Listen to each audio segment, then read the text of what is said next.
तो मित्रों, मेरे पास ये 1 रुपया वाला 1989 वाला नोएडा मिंट वाला सिक्का है। देखो, आपके मेरे मित्र के पास हो तो संभाल के रखे। आने वाले दिन में उसकी कीमत बढ़ सकती है। 100% देख लो, कॉपर निकल का सिक्का है, अच्छा सिक्का है।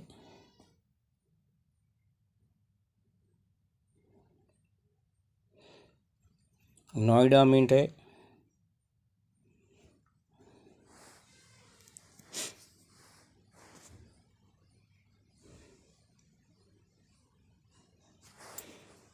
ये दूसरा भी है।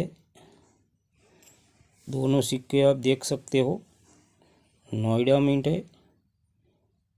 आपको मिंट स्पष्ट दिखती होगी, नोएडा।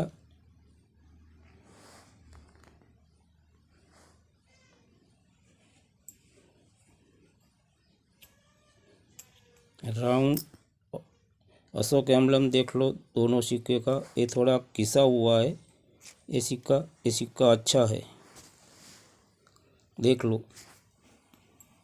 मिलने की संभावना ना के बराबर है। मेरे पास 2 सिक्का है नोएडा मिंट। तो मित्रों, वीडियो को लाइक शेयर सब्सक्राइब करो। कमेंट बॉक्स में जय माता जी जरूर लिखो।